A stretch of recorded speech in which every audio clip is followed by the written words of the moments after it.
Hello दोस्तों, स्वागत है आपका आपके इस पहले क्लास में। और आज हम आपको पढ़ाने जा रहे हैं, पहले थोड़ी सी केमिस्ट्री पढ़ाएंगे, फिर फिजिक्स पढ़ाएंगे, क्योंकि फिजिक्स केमिस्ट्री हम आपको पढ़ाते हैं, पता होना चाहिए। लेकिन कुल मिला के बड़ा इंतजार किया आपने, बहुत सारे लोगों ने बहुत पहले एडमिशन करा दिया था, और उसके बाद फिर 1 मई को आपके पास एक वीडियो आई, एक कहानी हमने आपको सुनाई, और अब फाइनली 5 तारीख को वापस आ गए हैं। और अब हम आपको पढ़ाएंगे आज बहुत कुछ। ये मत सोचिएगा पहला क्लास है तो थोड़ा कुछ नहीं होता, अंधाधुंध क्लास चलेगा, ठीक है।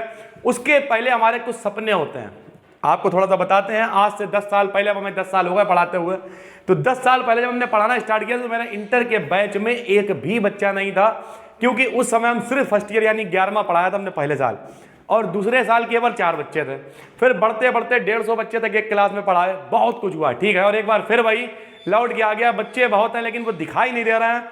हम मोबाइल के अंदर हैं, आप मोबाइल के बाहर हैं, अपने अपने घर पे बैठ के देख रहे हैं, ठीक है। तो सीधी सी बात यही है, जो भी सुविधाएं हैं उसका हम लोगों को इस्तेमाल करना है और बहुत तेजी से आगे बढ़ना है, ठीक है। बाकायदा आपको डेली यहाँ पे लिखाया जाएगा।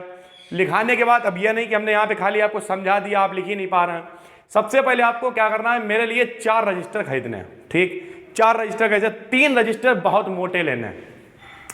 3 रजिस्टर बहुत मोटे का मतलब एक रजिस्टर फिजिक्स की थ्योरी जिस पे लिखा जाएगा, ठीक है। दूसरा फिजिक्स के न्यूमेरिकल यानी जिस पे सवाल लगवाएंगे फिजिक्स के। एक केमिस्ट्री की थ्योरी जिस पे केमिस्ट्री लिखवाएंगे, और एक केमिस्ट्री के न्यूमेरिकल पतला सा एक रजिस्टर आपको बनाना है 10-15 रुपए का, जिसमें केमिस्ट्री के सवाल लगाएंगे, ठीक है।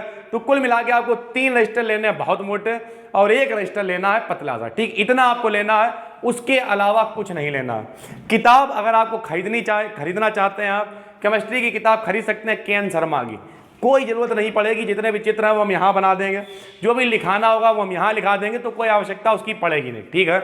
उसके बाद फिजिक्स की जो किताब है वो चलती है कुमार मित्तल की, चलाएंगे, ठीक है। हालांकि एनसीईआरटी वाली किताब उससे ही पढ़ाएंगे हम, लेकिन कुल मिला के साइड बुक चलानी बहुत जरूरी है। तो कुमार मित्तल की जो किताब है बहुत अच्छी किताब है, उससे आपको सवाल लगवाए जाएंगे, ठीक।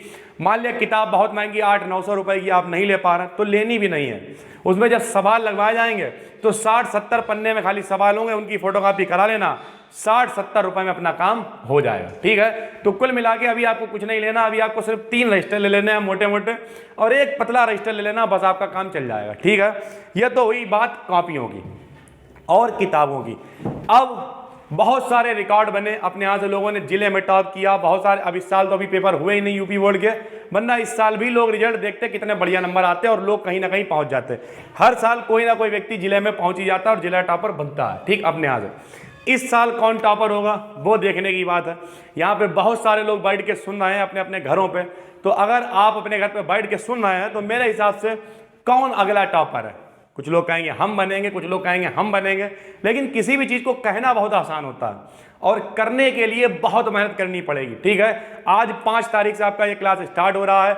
आज, कल, मई, जून, जुलाई, अगस्त, सितंबर, अक्टूबर, नवंबर, दिसंबर, एक दिन जोश आ जाना और पूरे साल भर जोश में बने रहना, बहुत बड़ा फर्क होता है, ठीक है। तो कुल मिला के आपको अपना 100% देना है। हम हमेशा कहते हैं अगर आपको लग रहा है कि अगर आप टॉप कर पाएंगे, तो हम हमेशा एक प्रयोग करते हैं छोटा सा। हर आदमी अपने अपनी जगह पे क्लास में खड़ा हो जाता है और अपने लिए, किसी और के लिए ताली नहीं बजाता, अपने लिए जोर से ताली बजाता है कि सोच के देखो आज 5 तारीख है और सोच के देखो अगली 5 मई है, आपका रिजल्ट आ चुका है और रिजल्ट इतना अच्छा आया कि लोग आपके लिए तालियां बजा रहे हैं। तो क्यों ना उस ताली की शुरुआत हम आज से ही करते हैं। लोग कहते हैं शुरुआत आज हो गई है, नींव पड़ गई है, और जिस दिन बिल्डिंग खड़ी होगी बहुत बेहतरीन होगी। तो ताली अपने लिए आप खुद बजा के स्टार्ट करेंगे और उसके बाद फिर जो बिल्डिंग बनेगी आखिरी में लोग देखेंगे कि क्या रिजल्ट आया और क्या जलवा हुआ, ठीक। रह गई पढ़ाई की बात, वो समझ में ना आए आप हमें बताएं, फोन करें, 10 बार बताएं, 50 बार बताएं, जितनी बार बताओगे उतनी बार बताएंगे, ठीक है।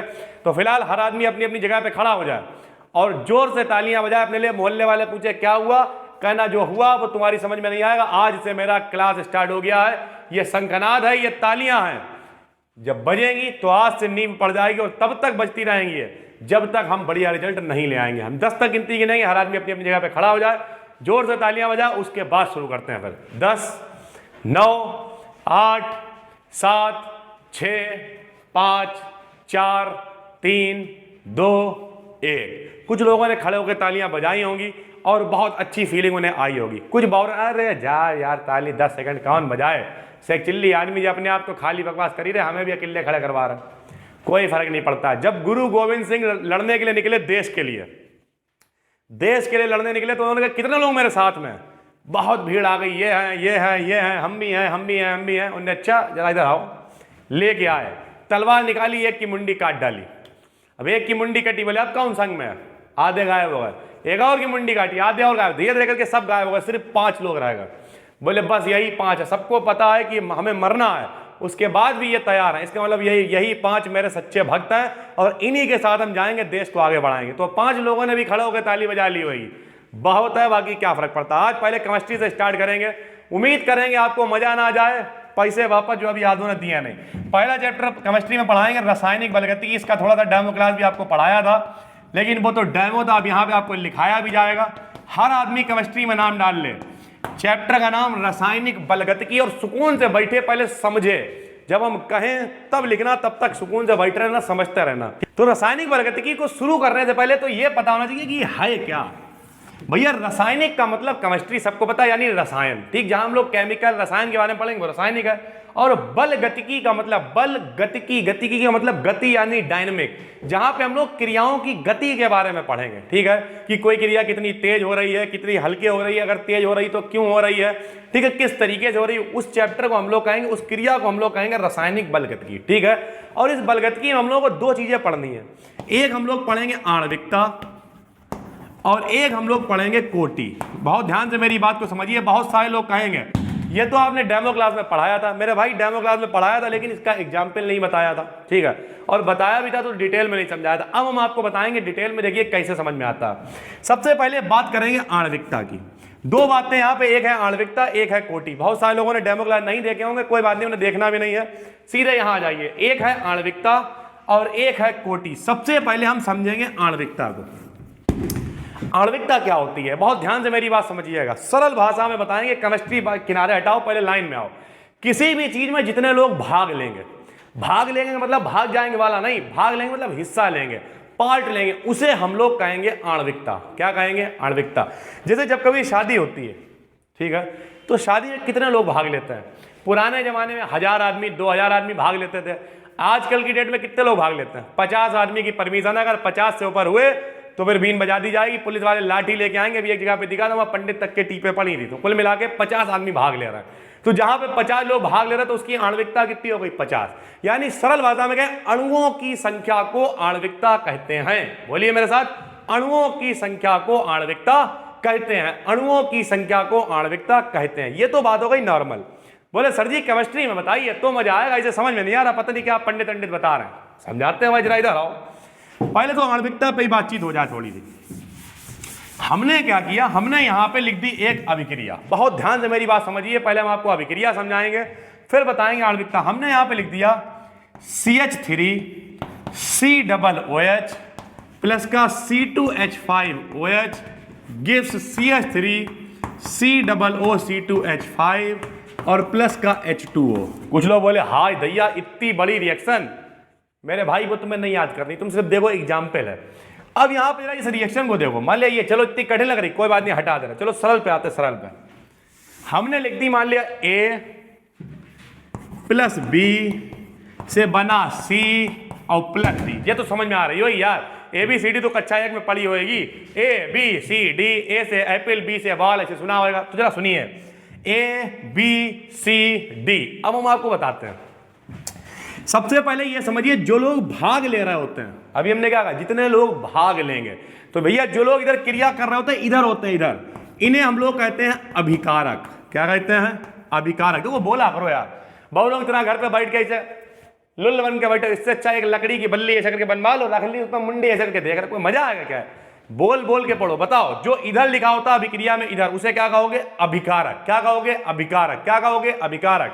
जो इधर होगा उसे कहेंगे उत्पाद। क्या कहेंगे? उत्पाद। क्या कहेंगे? उत्पाद। बोलो मेरे भाई, इधर वाले को अभिकारक, इधर वाले को अभिकारक, इधर वाले को उत्पाद, इधर वाले को उत्पाद। अब कुछ लोग कहेंगे अगर हम वीडियो ना देख रहे तो इधर वाले क्या होता है? बिल्कुल सही बात है, बोलते हैं कायदे से, जो भाग लेगा, जो हिस्सा लेगा, जो क्रिया को कराएगा, अभिक्रिया को कराने वाला अभिकारक कहलाता है। कोई पूछे अभिकारक क्या होता है, तो आप क्या कहेंगे? जो अभिक्रिया को कराता है, वो अभिकारक कहलाता है। अभिक्रिया को बोले अभिक्रिया क्या होती है यार, जिसमें कोई चीज बनता है, कोई आदमी मिलकर बनाता है, वो अभिक्रिया होती है। कोई भी क्रिया हो सकती है। जैसे अभी हम यहाँ पंखा बंद करके गर्मी में पढ़ा रहे हैं, अभी क्या हो, मान लिया गर्मी मेरे ऊपर चढ़ जाए, मेरे संग में क्रिया हो भी ओकने लगे, वो भी क्रिया है। जितना भी वर्ब बोलते हैं अंग्रेजी में सुना होगा, कोई भी काम जो हो रहा है वो क्रिया है।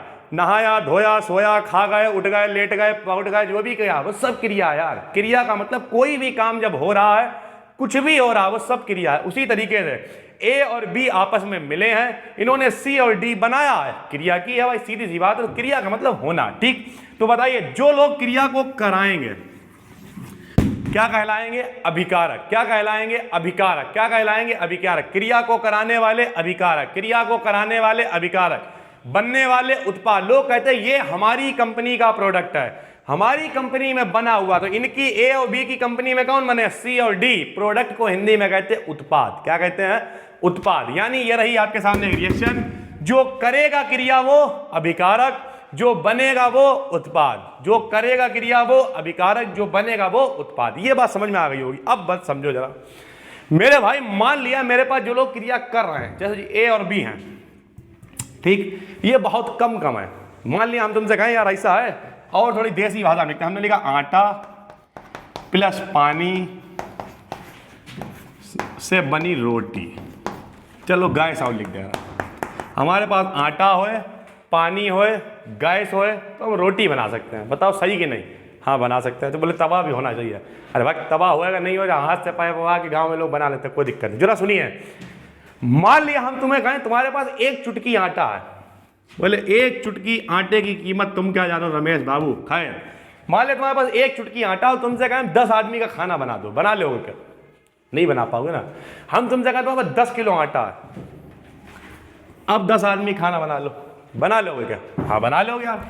10 किलो आटा, यानी कुल मिला के जैसे जैसे इधर वाली चीज बढ़ेगी, जो हमारे पास बनाने वाला, वैसे वैसे जो उत्पाद है वो भी बढ़ता जाएगा। उत्पाद का मतलब जब मेरे पास चीज ज्यादा होगी हम तभी तो बनाएंगे। मान लिया मेरी कंपनी में कच्चा माल आ ही नहीं रहा, ठीक है। जैसे मान लिया हम एक नॉर्मल सा एग्जांपल आपको देते हैं, कोई मान लिया मंजन बनाता है, अब मंजन बनाने के उसे क्या चाहिए होगा? केमिकल चाहिए, नमक चाहिए, दुनिया। अब वो आ ही नहीं रहा, मान लिया लॉकडाउन में सब बंद है, तो कैसे बनाएगा? बना ही नहीं पाएगा। यानी जब तक हमारे पास अभिकारक नहीं होंगे तब तक उत्पाद नहीं बनेगा। तो यानी यहाँ पे हम लोग क्या कहना चाह रहे हैं? हम आपसे कह रहे हैं जो क्रिया करते हैं उन्हें हम लोग क्या कहते हैं? अभिकारक, और जो बनता है हम लोग उन्हें क्या कहते हैं? उत्पाद। दो बातें हैं, बताइए मेरे साथ एक बार फिर से, सब कुछ मिटालते हैं और नॉर्मली आपसे पूछते हैं। यहाँ पर हमने लिख दिया अभिक्रिया और बताना, हमने लिखा ए, हमने लिखा बी, हमने लिखा सी, हमने लिखा डी। बताओ इधर वाले को क्या कहोगे? अभिकारक। क्या कहोगे? अभिकारक। ये कौन है? अभिकारक। ये कौन है? उत्पाद। ये कौन है? अभिकारक। ये कौन है? उत्पाद। ये कौन है? अभिकारक। ये कौन है? उत्पाद। बोलो तो यार, ये कौन है? अभिकारक। ये कौन है? उत्पाद। ये कौन है? अभिकारक। ये कौन है? उत्पाद। जो क्रिया करेगा अभिकारक, जो क्रिया करेगा अभिकारक, जो क्रिया करेगा अभिकारक, जो बनेगा वो उत्पाद, जो बनेगा वो उत्पाद, जो बनेगा वो उत्पाद। ठीक है, बात समझ में आई? अब आगे समझो। इस वाले से कोई मतलब नहीं, क्योंकि अगर ये ज्यादा है तो ये अपने आप ज्यादा बन जाएगा, तो मतलब है इनसे। ठीक है, अब यहां पे जरा देखो ए कितना लिखा हुआ है? एक ए है। कितना ए है? एक ए है। बी कितना है? एक बी है। कितना बी है? एक बी है। तो जरा गिनो, एक और एक कितने टोटल हैं? 2। यानी अभिकारक आपको कितने दिखाई दे रहे हैं? 2। हम यहां पे लिख दे रहे हैं, मान लिया छोटा प्लस का 3 बड़ा से आगे कुछ भी मैंने उससे मतलब नहीं। अब यहाँ पे छोटा कितना है? 1। बड़ा कितने हैं? 3। यानी टोटल 3 और 1 कितने हैं? 4। ठीक, हम मान लिया यहाँ पे लिख दे रहे, चलो लिख दे रहे मान लिया N2 प्लस का 3H2, आगे कुछ भी बने उससे मतलब नहीं। बताओ N2 कितना है? पूरा 1। H2 कितने हैं? देखो 3, तो 3 और 1 कितने हैं? 4। यानी हम आपको यह बताना चाह रहे हैं कि जो इधर लिखा होता इधर मेरी तरफ, उसे हम लोग कहते हैं अभिकारक। क्या कहते हैं? अभिकारक। और उन्हें हम लोग गिन लेते हैं। जैसे यहाँ पे कितना लिखा? 1 और 1 2 लिखे थे, यहाँ पे 1 और 3 4 लिखे थे, यहाँ पे 1 और 3 4 हैं। तो कुल मिला के किसी अभिक्रिया में, मेरे साथ में बोलिए, किसी अभिक्रिया में, किसी अभिक्रिया में भाग लेने वाले अभिकारक अणुओं की संख्या को, जो इधर लिखे हुए हैं वो कौन है? अभिकारक। अणुओं की संख्या को उसकी आणविकता कहते हैं, यानी अणुओं की संख्या को आणविकता कहते हैं, अणुओं की संख्या को आणविकता कहते हैं। कैसे बताओ, यहाँ ए कितना है, एक, बी कितना है, एक और एक कितने हो गए, दो, तो आणविकता भी कितनी हो गई, दो। यहाँ पे छोटा कितना है, एक, बड़ा कितने हैं, तीन, तीन और एक कितने हो गए, चार, तो आणविकता भी कितनी हो गई, चार। यहाँ पे भैया जरा देखो N2 कितना था, एक, H2 कितने थे, तीन, तीन और एक कितने हो गए, चार, तो आणविकता भी कितनी हो गई, चार। यानी कुल मिला के जितना जो लोग भाग ले रहे होंगे उसी को हम लोग कहेंगे आणविकता। ठीक है, उम्मीद करते हैं आपको आणविकता समझ में आई होगी। अभी लिखना कुछ नहीं है, सिर्फ सुनते रहो, पहले समझ लो। लिखने के लिए पूरी जिंदगी पड़ी हुई है, दो चार हेडिंग लिखाते हैं हम, हमेशा ज्यादा लिखवाने के चक्कर में नहीं रहते। जरा सुनिए, हम मान लिया यहाँ पे बहुत बड़ी रिएक्शन लिख दे रहा है, हमने लिखा 6 12 6 प्लस का H2O से बना 6 12, ओ सॉरी इधर लिखेंगे 12 22 11, रुक रहा ना भैया, अभी लिखे कोई नहीं, 6 12 6 प्लस का 6 12 6, रुके रहो एक मिनट, अभी देखो मजा बहुत आने वाला आज की क्लास में। भैया जो यहाँ लिखा हुआ है जी 12 22 11, इसे हम लोग कहते हैं सुइक्रोज, या इसी को कहते हैं चीनी। क्या कहते हैं, चीनी। अब कुछ लोग कहेंगे, अच्छा बहुत सारे लोग, अब मान लीजिए आज पहला क्लास आप पढ़ रहे हो, भले आप खाली आणविकता याद करके जाओगे, लेकिन कोई पूछे आज तुम्हें कुछ खास पता है, बोले हाँ चीनी का फार्मूला आता है, ले देखो इधर, सुइक्रोज माने क्या होती, चीनी। आज हम आपको एक और भी बात बताएंगे, भी रुके रहना। H2O का मतलब जल होता है, बहुरों को भी पता, कक्षा 1 में पढ़ाया जाता है। H2 माने जल यानी पानी। C6H12 ये ग्लूकोज का फार्मूला, कोई लिखेगा नहीं, सिर्फ देखना अभी। और ये फ्रक्टोज का फार्मूला। कुछ लोग बोले सर जी, ओ सर जी आपने गलत लिख दिया, बोले कैसे, बोले सर जी जे भी 6 12 6 लिखा हुआ, C6H12O6, जे भी C6H12O6 लिखा हुआ, फिर ये ग्लूकोज और ये फ्रक्टोज कैसे हो गया। बिल्कुल सही बात भैया, ये ग्लूकोज और फ्रक्टोज दोनों का फार्मूला सेम होता है, इसका भी फार्मूला यही होता है, इसका भी फार्मूला यही होता है, बस जब दोनों की संरचना बनाते हैं तो वो अलग अलग बनती है। कुछ लोग कहें सर जी बना के दिखाइए, अभी जब अगला चैप्टर आएगा तो इसकी संरचना वहां पे बनाई जाएगी, तो अभी हम यहाँ पे बना के टाइम क्यों खराब करें। तो जब आगे आपको पढ़ाएंगे तो इसकी संरचना बनाएंगे, एक में कीटोन होता है, एक में एल्डिहाइड होता है, इस वजह से इनके फार्मूले देखने में तो एक से लगते हैं लेकिन संरचना अलग अलग होती है, हमें उससे मतलब नहीं है। अभी यहाँ पे आओ, हमने यहाँ पे एक रिएक्शन लिखी है, ठीक, क्या रिएक्शन है जरा बताओ। सबसे पहले यहाँ लिखी हुई है चीनी, फार्मूला कैसे आप याद करोगे, CHO सबको याद होता है, आपको याद करना 12 22 11, बोलो 12 22 11, 12 22 11, 12 22 11 है तो क्या है, चीनी। 6 12 6 है तो क्या है, ग्लूकोज। जरा देखो यहां से ये हटा दिया, 6 12 6, तो अब ये क्या हो गया, ग्लूकोज। तो CHO तो पहले थे, आपको याद करना 12 22 11 तो ये चीनी है, 6 12 6 तो ग्लूकोज है, 6 12 6 तो फ्रक्टोज है। ठीक, अब बहुत सरल तरीके से लिख भी सकते हो। मान लिया हम इस रिएक्शन को मिटा देते हैं, लिखना कुछ नहीं, सिर्फ देखना। हमने यहां पे लिखा, बोलो CHO, चीनी के लिए क्या करोगे, 12 22 11, 12 22 11, साथ में पानी का फार्मूला क्या लिखोगे, H2O। ग्लूकोज के लिए अभी बताया, बोलो 6 12 6 प्लस में 6 12 6। तो भैया जरा बताओ ये कौन है, ये है सुइक्रोज या चीनी। कौन है, सुइक्रोज या चीनी। ये कौन है, पानी। ये कौन है, ग्लूकोज। और ये कौन है, फ्रक्टोज। अब चलते हैं गांव में। गांव वाले लोग बहुत सारे बच्चे हैं जो गांव से एडमिशन लिया और गांव से देख रहे हैं। अब हम मजा दिलाते हैं गांव का। जरा सुनिए भैया, तुम कभी शहर में जाओ, शहर में लोग क्या करते हैं, बोले अरे आओ आओ, पहले तो बुलाते नहीं शहर में, बाहर से। इस समय तो लॉकडाउन है, कोरोना, जाना भी नहीं चाहिए, लेकिन नॉर्मल कंडीशनों की बात हम कर रहे हैं। लोग क्या करते हैं, भैया गेट पे कोई आया बाहर से, हाँ भाई पापा से मिलना, नहीं है पापा, गेट बंद करके भाग गए। लेकिन गांव में ऐसा नहीं होता। गांव में लोग जो है बहुत आज भी भारतीय संस्कारों को दिखाते हैं। किस तरीके से, जैसे हम लोग पुराने ज़माने में बोला जाता था अतिथि देवो भव। हर आदमी को जो है अपने कायदे से जो मेहमान आता है उसका सम्मान करना चाहिए। यह नहीं कि मेहमान क्या बोझ आ गए मेरे ऊपर, खाली मुंह उठा के चले, ऐसा कुछ नहीं होता है। ठीक है, जिंदगी में जब भी कभी मेहमान आए उसका सम्मान करो। ये हमारे भारत देश के संस्कार हैं जो लोगों से अलग ले जाते हैं।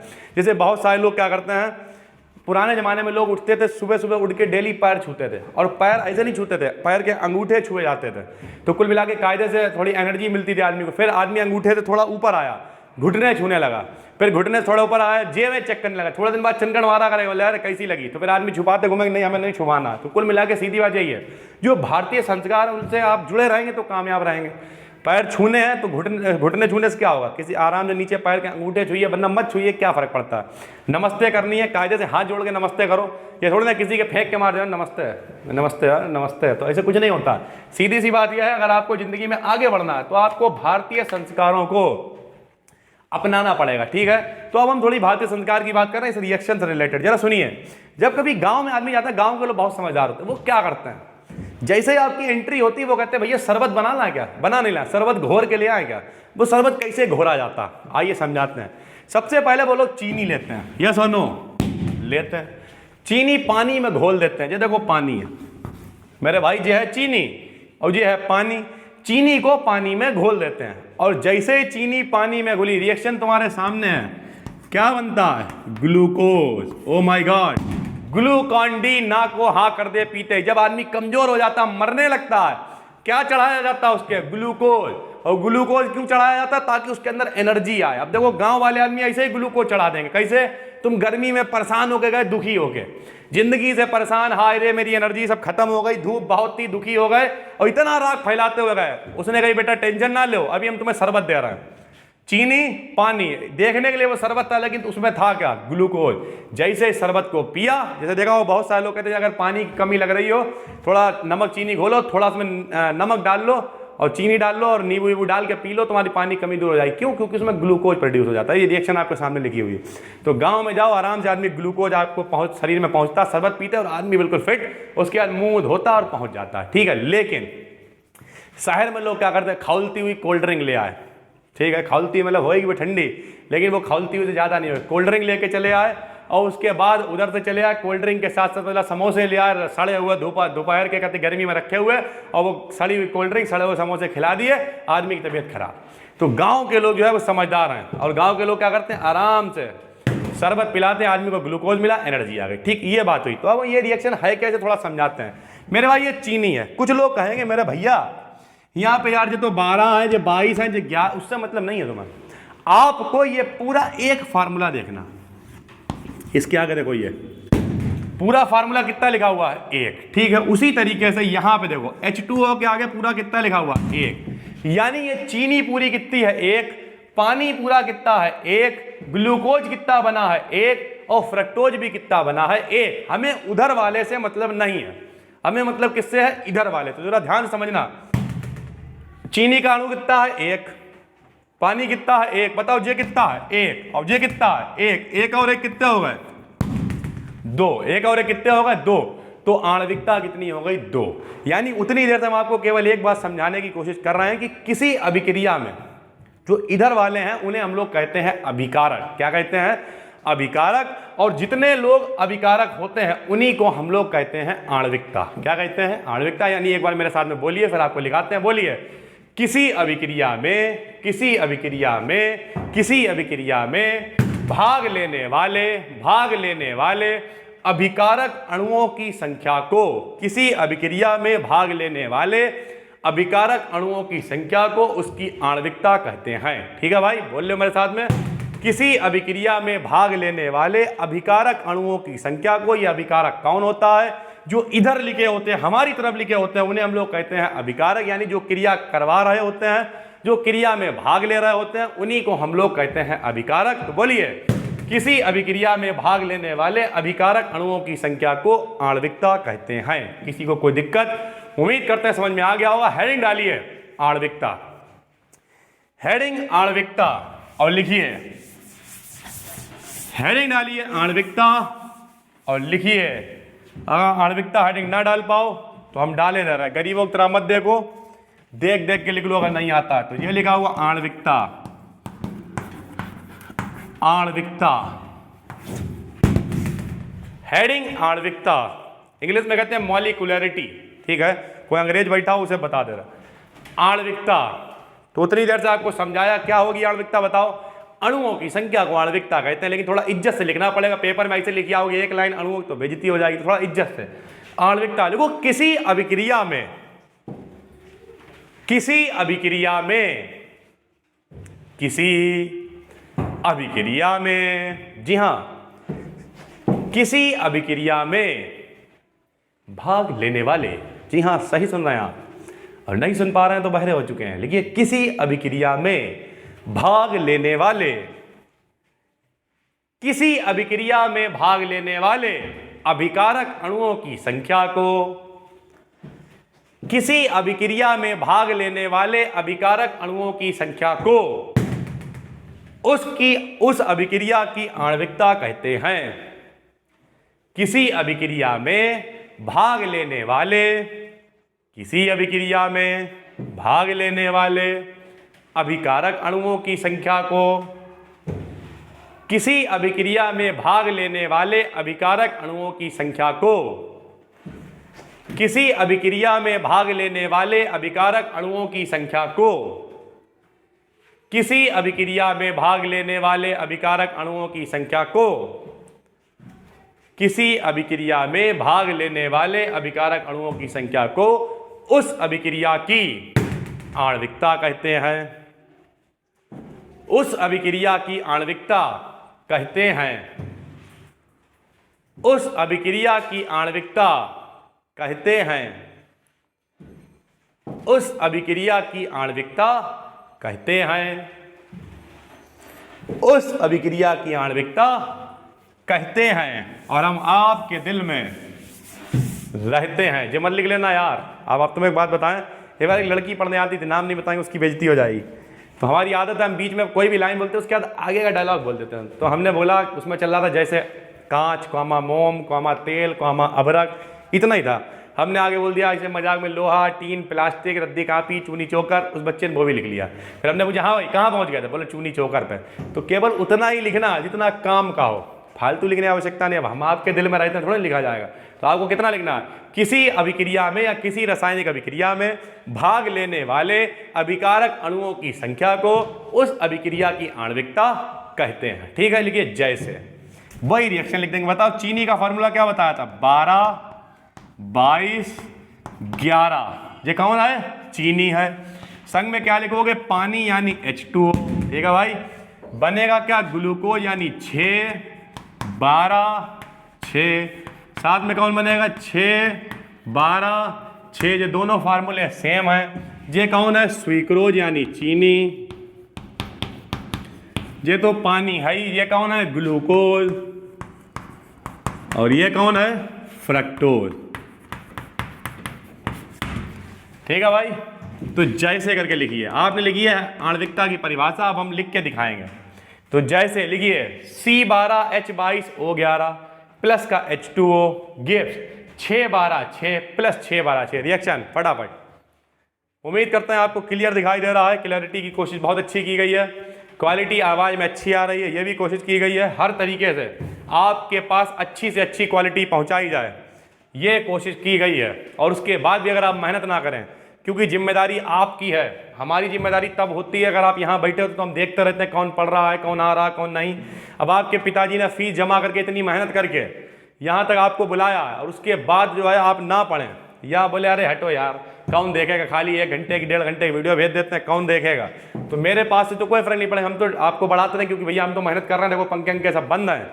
ये देखो, जो पानी से नहाता है वो लिवाज बदलता है, जो पसीने से नहाता है वो इतिहास बदलता है। तो पसीने से नहाएंगे तभी इतिहास बदल पाएगा, वरना क्या बैठे हुए हैं सब लोग। तो मेहनत आपको करनी है, जिम्मेदारी आपकी है। डेली देखिए, ना समझ में आए 50 बार पूछिए।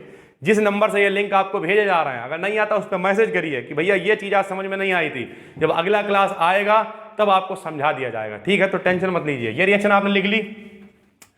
अब यहाँ देखो, बिल्कुल सरल, नीचे लिख के दिखा। हमने परिभाषा क्या लिखी? आणविकता की। तो हम यहाँ लिख के दिखाएंगे कि इस अभिक्रिया की आणविकता कितनी। बोलो, पूरा स्वीक्रोज कितना है? 1। आगे देखा करो, आगे कितना लिखा। इसके आगे कुछ लिखा है? नहीं। जिसका कोई नहीं उसके साईं बाबा, सबका मालिक एक। अब इसके आगे कुछ नहीं लिखा, इसका मतलब ये कितना है? 1। इसके आगे भी कुछ नहीं लिखा, इसका मतलब ये भी कितना है? 1। तो 1 जे है, 1 जे है, तो 1 और 1 कितने हो गए? 2। यानी इस अभिक्रिया की आणविकता कितनी हो गई? 2। तो नीचे लिखिए, इस अभिक्रिया की आणविकता, इसी के नीचे लिखिए, इस अभिक्रिया की आणविकता 2 है। इस अभिक्रिया की आणविकता 2 है। इस अभिक्रिया की आणविकता 2 है। इस अभिक्रिया की आणविकता 2 है। ठीक है, क्योंकि इसमें 2 अभिकारक अणु भाग ले रहे हैं, क्योंकि इसमें 2 अभिकारक अणु भाग ले रहे हैं, क्योंकि इसमें 2 अभिकारक अणु भाग ले रहे हैं, क्योंकि इसमें 2 अभिकारक अणु भाग ले रहे हैं। ठीक है भाई, कैसा रहा? यह था अभिक्रिया की आणविकता। क्या होती है आणविकता? मेरे संग में बोल लो। किसी अभिक्रिया में भाग लेने वाले अभिकारक अणुओं की संख्या को उसकी आणविकता कहते हैं। ठीक है भाई, कोई दिक्कत है नहीं, डालिए। अभिक्रिया की कोटि, अब आएगी कोटि, आणविकता हो गई, अब होएगी कोटि। जे लो कोटि। बोले सर जी कोटि तो पहनने वाली होती है, 9th में पढ़ी थी माइथ में, भुजाओ कोटि। ये ना भुजाओ कोटि है ना पहनने वाली कोटि, इसे बोलते हैं ऑर्डर ऑफ रिएक्शन। क्या बोलोगे? Order of reaction. अभी बताते हैं, बहुत मजा आएगा यार। अभिक्रिया की कोटि। अब जरा मेरी बात सुनो, भाग लेने वाले तो बहुत होते हैं, लेकिन मेन काम कौन कर रहा होता है? मेन काम कुछ सिलेक्टेड लोग कर रहा होता है। जैसे अभी हमने आपको एक एग्जाम्पल दिया, 50 लोग बारात में भाग ले रहे हैं, तो 50 के 50 लोग आणविकता हो गए। आणविकता कितनी हो गई? लेकिन उसमें मेन कितने होते हैं? मेन होते हैं 4-5, बल्कि 2 ही 3, एक मम्मी एक पापा, अगर कोई भैया है तो भैया, बाकी सब खाम खा होते हैं, मजा लेने वाले होते हैं। तो जो मेन आदमी है उन्हें कहेंगे कोटि, यानी जो वेग को निर्धारित करेंगे। मतलब 2 लोगों ने भाग लिया तो आणविकता कितनी है? 2। पता चला वेग केवल चीनी पर निर्धारित, चीनी नहीं है तो खेल खत्म। पानी अगर नहीं, पानी कम भी है तो चल जाएगा, शरबत तब भी बन जाएगा। अगर बहुत कम है तो कंडीशन है तो फिर अलग हो गई, लेकिन चीनी अगर कतई नहीं है तो खेल खत्म, या चीनी बहुत कम है तो भी खेल खत्म। तो कुल मिला के, या दोनों में मान ले दोनों निर्धारित कर रहे हैं, ये भी जरूरी है ये भी जरूरी है, तो इसकी कोटि 2 हो जाएगी। एक जरूरी है तो कोटि 1 हो जाएगी। यानी जितने लोग वेग को निर्धारित कर रहे हैं वो उसकी कोटि कहलाएगी। 2 मेरी बातें समझिए। हमने क्या कहा? जितने भी लोग भाग लेते हैं उन्हें कहते हैं आणविकता। ठीक, 2 लोग भाग ले रहे हैं तो आणविकता 2 हो गई। जितने लोग वेग को निर्धारित करेंगे, नया शब्द है, जितने लोग वेग को निर्धारित करेंगे, यानी वो हैं तो काम चले। बोले रुक जाओ अभी बुआ नहीं आई, अभी कोई खत्म हो गया, बोले अभी बुआ नहीं आई, वो शकल देख लेंगी उसके बाद, यानी बुआ वेग को निर्धारित कर रही है। अगर बुआ के बिना फूंक दिया गया तो मामला गंभीर हो जाएगा। या वो अभी फलाने चाचा नहीं आए, रुक जाओ 2 मिनट, जयमाल नहीं पड़ेगी। तो इसका मतलब क्या है? वो जो चाचा आए फलाने वाले वो निर्धारित कर रहे हैं, अगर वो नहीं आए तो जयमाल पढ़ने में दिक्कत हो सकती है। वेग को निर्धारित कर रहे हैं, तो जो अभिक्रिया के वेग पे प्रभाव डालेंगे वो कहलाएगी कोटि। तो क्या कहेंगे? ऐसे अणु या वे अभिकारक अणु जो अभिक्रिया के वेग को प्रभावित कर देते हैं, यानी फर्क डालते हैं रिएक्शन पे। बहुत सारे जिनके आने ना जाने से कोई फर्क नहीं पड़ता। 50 लोग मान लिया, हमने बताया आणविकता 50, अगर 50 में 2 नहीं आएंगे कोई फर्क पड़ेगा नहीं। लेकिन पता चला पिताजी नहीं आए तो कन्यादान कौन करेगा? फर्क पड़ा। तो जिसके होने ना होने से फर्क पड़ेगा वो कहलाएगी कोटि। क्या कहलाएगी? कोटि। यानी आणविकता का मतलब जितने भाग ले रहे हैं, जितने पार्टिसिपेट कर रहे हैं, सब आणविकता है, लेकिन जितने लोग वेग को निर्धारित कर रहे हैं वो कहलाएगी उसकी कोटि। ठीक है, दोनों में इतना सा फर्क है। हेडिंग डालिए अभिक्रिया की कोटि और लिखिए किसी अभिक्रिया में, किसी अभिक्रिया में भाग लेने वाले, किसी अभिक्रिया में भाग लेने वाले, किसी गाँव लोग क्या कहते हैं? किसु। किसी अभिक्रिया में भाग लेने वाले, किसी अभिक्रिया में भाग लेने वाले अभिकारक अणुओं की वह संख्या, यहां पे थोड़ा सा बदल देंगे, किसी अभिक्रिया में भाग लेने वाले अभिकारक अणुओं की वह संख्या। अरे संख्या बोलो, जब हम यहाँ क्लास में गए थे तो लोग पीछे से बोलते हैं संख्या, तुम भी अपने घर में बोला करो। किसी अभिक्रिया में भाग लेने वाले अभिकारक अणुओं की वह संख्या जो अभिक्रिया के वेग को निर्धारित करती है। बस खाली जो वेग को निर्धारित करे वही कहलाएगा। तो किसी अभिक्रिया में भाग लेने वाले अभिकारक अणुओं की वह संख्या जो अभिक्रिया के वेग को निर्धारित करती है, जो अभिक्रिया के वेग को निर्धारित करती है। किसी अभिक्रिया में भाग लेने वाले अभिकारक अणुओं की वह संख्या जो अभिक्रिया के वेग को निर्धारित करती है। अरे किसी अभिक्रिया में भाग लेने वाले अभिकारक अणुओं की वह संख्या, अभिकारक अणुओं की वह संख्या, जी हां, जो अभिक्रिया के वेग को निर्धारित करती है, जो अभिक्रिया के वेग को निर्धारित करती है। किसी अभिक्रिया में भाग लेने वाले अभिकारक अणुओं की वह संख्या जो अभिक्रिया के वेग को निर्धारित करती है, वेग को निर्धारित करती है, वेग को निर्धारित करती है। क्या कहलाती है? लिखिए, अभिक्रिया की कोटि कहलाती है। अभिक्रिया की कोटि कहलाती है। अभिक्रिया की कोटि कहलाती है। अभिक्रिया की कोटि कहलाती है।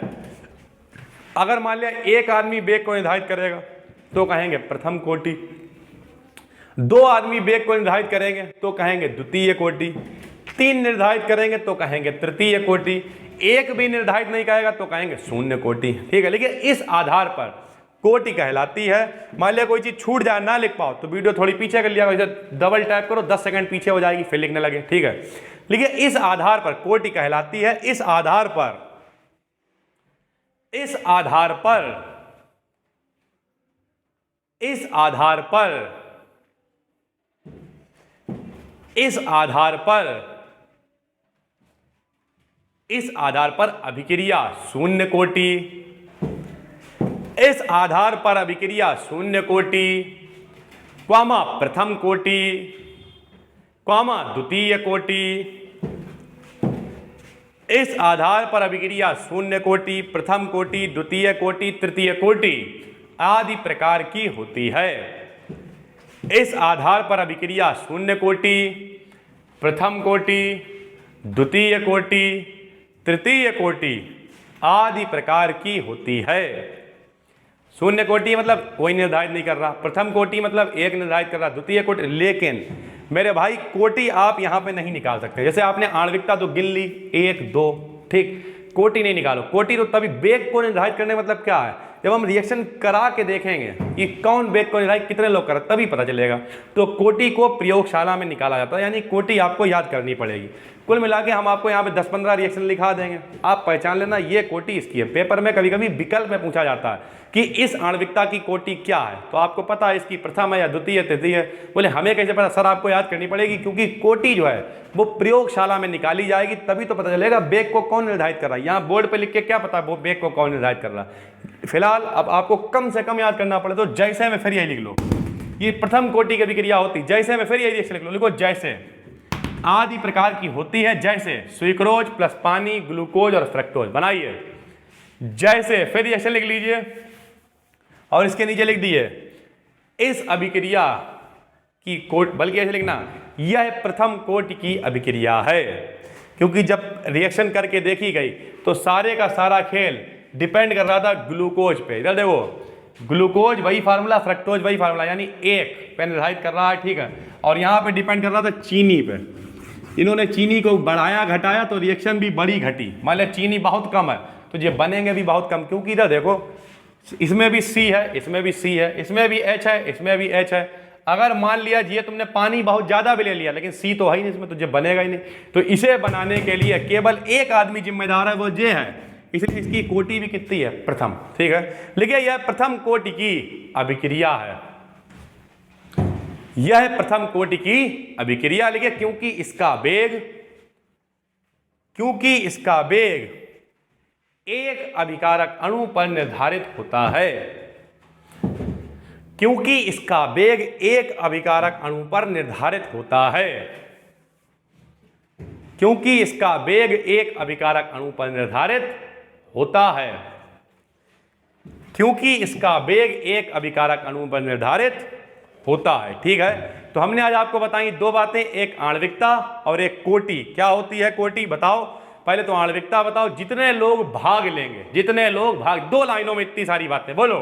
जितने लोग भाग लेंगे कहलाएगी आणविकता, जितने लोग वेग को निर्धारित करेंगे कहलाएगी कोटि। भाग लेने वाले आणविकता, वेग को निर्धारित करने वाले कोटि। भाग लेने वाले आणविकता, वेग को निर्धारित करने वाले कोटि। भाग लेने वाले आणविकता, वेग को निर्धारित करने वाले कोटि। ठीक है, उम्मीद करते हैं ये बात आपको समझ में आ गई होगी। इसके बाद अब इसमें चलेगा क्या, जरा सुनिए, कोटि के बारे में चलेगा। पहले चलाएंगे प्रथम कोटि, फिर द्वितीय कोटि, फिर तृतीय कोटि, फिर शून्य कोटि और व्यंजक, और फिर ये चैप्टर खत्म हो जाएगा। ठीक है, तो कल जब हम आपसे मुलाकात करेंगे तब हम इस कोटि को आगे बढ़ाएंगे। फिलहाल फिजिक्स थोड़ी सी शुरुआत करेंगे। फिजिक्स निकाल लीजिए और शुरू हो जाइए।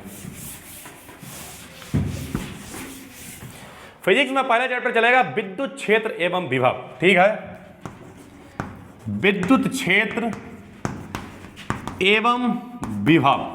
इस पर बहुत सारी चर्चाएं हमने की थी। अगर आपने डेमो क्लास देखा होगा तो थोड़ा बहुत पता होगा, नहीं देखा तो कोई बात नहीं, आज दिखाएंगे, ठीक है। सबसे पहले हमने आपको बताया था आवेश के बारे में, और हमने बहुत डिटेल में समझाया था क्या होता है आवेश। फिर बताते हैं, हमने कहा था बचपन में जब बच्चे छोटे होते हैं तो वो क्या करते हैं, स्केल से ऐसे करके रगड़ते हैं, और स्केल से बालों को रगड़ने के बाद स्केल ले जाते हैं कागज के टुकड़ों के पास, और कागज के टुकड़ों के पास जब ले जाते हैं तो कागज के टुकड़े स्केल में चिपकने लगते हैं। लोग कहते हैं जादू हो रहा है, वो जादू नहीं हो रहा होता है, वो क्या हो रहा होता है, आवेश आ जाता है। क्या आ जाता है, आवेश। आवेश के बारे में सबसे पहले बताया फ्रैंकलिन ने। किसने बताया, फ्रैंकलिन ने। पूरा नाम था बेंजामिन फ्रैंकलिन। क्या नाम था, बेंजामिन फ्रैंकलिन। इन्होंने बताया आवेश दो प्रकार के होते हैं। कितने प्रकार के होते हैं, दो। कौन कौन से, एक होता है धनावेश, एक होता है ऋण आवेश। एक धनावेश और एक ऋण आवेश। इन्होंने कहा, सुनिए, सारा खेल इलेक्ट्रॉनों का है, ठीक। इलेक्ट्रॉनों के ऊपर हमेशा माइनस होता है, ठीक। जहां कहीं से इलेक्ट्रॉन चले जाते हैं, जहां कहीं से इलेक्ट्रॉन चले जाते हैं, यानी जहां से माइनस चला जाता है उसके ऊपर प्लस यानी धनावेश आ जाता है, ठीक। और जहां इलेक्ट्रॉन पहुंच जाते हैं, मतलब माइनस वाले लोग पहुंच जाते हैं, उनके ऊपर माइनस वाले पहुंच गए तो उनके ऊपर ऋण आवेश आ जाता है, ठीक। ये सब आपको नहीं समझना है, आपको केवल इतना समझना है कि आवेश दो प्रकार के होते हैं। कितने प्रकार के, दो। एक कौन सा, धन आवेश, एक कौन सा, ऋण आवेश। और इन सारे आवेशों को नापने के लिए एक छोटा सा मात्रक बनाया गया जिसे कहा गया मूल आवेश। क्या कहा गया, मूल आवेश। और मूल आवेश को लिखा गया ई से। कहाँ से लिखा गया, ई से। तो यहीं से शुरुआत करेंगे। डेमो क्लास में बहुत कुछ समझा चुके हैं, यहां बहुत ज्यादा बताने की जरूरत नहीं। आपने डाला हुआ विद्युत क्षेत्र एवं विभव, लिखिए इसमें ऐसे ही स्टार बना के लिखिए। देखिए फ्रैंकलिन ने बताया, स्टार बना के लिखिए थोड़ा आवेश के बारे में। फ्रैंकलिन ने बताया कि आवेश दो प्रकार के होते हैं। फ्रैंकलिन ने बताया कि आवेश दो प्रकार के होते हैं।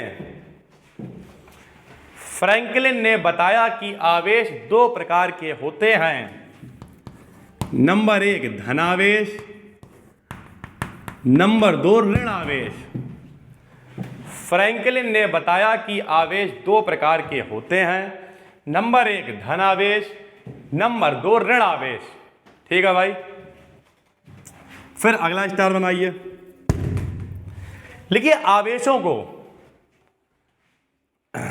आवेशों को नापने की सबसे छोटा मात्रक मूल आवेश कहलाता है, ठीक है। लिखिए आवेशों को नापने के लिए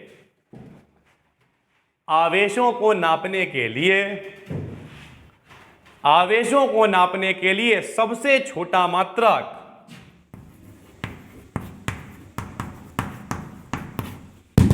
मूल आवेश कहलाता है। मूल का मतलब बेसिक, इससे छोटा कोई नहीं। तो आवेशों को नापने के लिए सबसे छोटा मात्रक मूल आवेश कहलाता है। आवेशों को नापने के लिए सबसे छोटा मात्रक मूल आवेश कहलाता है। आवेशों को नापने के लिए सबसे छोटा मात्रक मूल आवेश कहलाता है। लेकिन जिसे स्मॉल ई से प्रदर्शित करते हैं, छोटा ई, मूल आवेश को लिखते हैं छोटा ई से, जिसे स्मॉल ई से प्रदर्शित करते हैं, जिसे स्मॉल ई से प्रदर्शित करते हैं। लेकिन इसका मान, मूल आवेश का मान लिख रहा है, इसका मान 1.6 गुणे 10 की घात माइनस के 19 कूलाम। आवेश के बारे में सबसे ज्यादा बताया कूलाम ने। अभी इसी के बाद हम लोग कूलाम का नियम भी पढ़ेंगे, तो सबसे ज्यादा बताया कूलाम ने, इसीलिए इसे हम लोग कूलाम का नियम भी कहते हैं, आवेशों के नियम को, ठीक है। और इसका मात्रक होता है कूलाम, ठीक। जैसे हमने आपको बताया भी था, जैसे द्रव्यमान, पापा बोले अगर चीनी ले आओ जाके, तो तुम क्या कहो, कितने किलो ले आए, तो द्रव्यमान को नापते हैं किलोग्राम में, वैसे आवेश को नापते हैं कूलाम में, ठीक है। तो क्या लिखा आपने, मूल आवेश कहते हैं, इसे ई से प्रदर्शित करते हैं, इसका मान 1.6 गुणे 10 की घात माइनस के 19 कूलाम होता है। इसका मान 1.6 गुणे 10 की घात माइनस के 19 कूलाम होता है, ठीक है। देखिए इसे, अब जो सबसे छोटा है तो इसे तोड़ नहीं सकते, क्योंकि तोड़ोगे इससे छोटा क्या होगा, कुछ नहीं, सबसे छोटा है। देखिए इसे विभाजित नहीं किया जा सकता, मतलब तोड़ा नहीं जा सकता। इसे विभाजित, फिजिक्स चल रही है, केमिस्ट्री में छाप ले हुआ, इसे विभाजित नहीं किया जा सकता, इसे विभाजित नहीं किया मतलब तोड़ा नहीं जा सकता। जितना है, भला है बुरा है, वो जैसा भी है, मेरा पति मेरा देवता है, जो है वह जय है, से तोड़ नहीं सकते हो। तो बोलो इसे विभाजित नहीं किया जा सकता, इसे विभाजित यानी तोड़ा नहीं जा सकता, लेकिन जिसे, इसे विभाजित नहीं किया जा सकता जिसे आवेश का क्वांटीकरण, जिसे आवेश का क्वांटीकरण या परमाणुकता कहते हैं। पेपर में पूछा जाता है 1 नंबर में क्वांटीकरण, इस पे इंपॉर्टेंट लिख सकते हो इस स्टार पे, कि आवेश का क्वांटीकरण या परमाणुकता क्या होती है। तो भैया मूल आवेश को तोड़ा नहीं जा सकता, मूल आवेश को विभाजित नहीं किया जा सकता, उसी को हम लोग कहते हैं आवेश का क्वांटीकरण या परमाणुकता। ठीक है, आवेश का क्वांटीकरण या परमाणुकता क्या है, इसे हम लोग तोड़ नहीं सकते हैं, विभाजित नहीं कर सकते हैं, उसी को हम लोग कहेंगे आवेश का क्वांटीकरण या परमाणुकता। ठीक है, तो आपने बताइए पहले क्या लिखा, आवेश कितने प्रकार के होते हैं, 2 प्रकार के, एक होता है धन आवेश, एक होता है ऋण आवेश। दूसरा क्या फिर हमने पढ़ा, मूल आवेश। मूल आवेश को कहाँ से लिखते हैं, स्मॉल ई से। मान कितना होता है 1.6 × 10⁻⁻19 कूलाम। इसे हम लोग तोड़ नहीं सकते क्योंकि ये मूल का मतलब सबसे छोटा है, और इसीलिए हम लोग इसे कहते हैं आवेश का क्वांटीकरण या परमाणुकता। ठीक है, तो आज का पूरा क्लास क्या था, सबसे पहले हमने आपको केमिस्ट्री में पढ़ाई रासायनिक बलगतिकी, और उसमें क्या पढ़ाया, उसमें हमने आपको पढ़ाई आणविकता और कोटि। ठीक, क्या होती है आणविकता, जितने लोग भाग ले रहे होते हैं, जितने लोग हिस्सा ले रहे होते हैं, उसी को हम लोग कहते हैं आणविकता। ठीक, जितने लोग वेग को निर्धारित करते हैं उसे हम लोग कहते हैं कोटि। एक हम लोगों ने एग्जाम्पल लिखा, चीनी की पानी से क्रिया कराई, ग्लूकोज बनाया, फ्रक्टोज बनाया। ठीक, उसी तरीके से यहां पे हमने पढ़ा आवेश कितने प्रकार के होते हैं, 2, एक होता है धन आवेश, एक होता है ऋण आवेश, एक और होता है मूल आवेश। जो मूल आवेश वो सबसे छोटा मात्रक होता है आवेशों को नापने का, जिसे हम लोग कहा लिखते हैं छोटा ई से।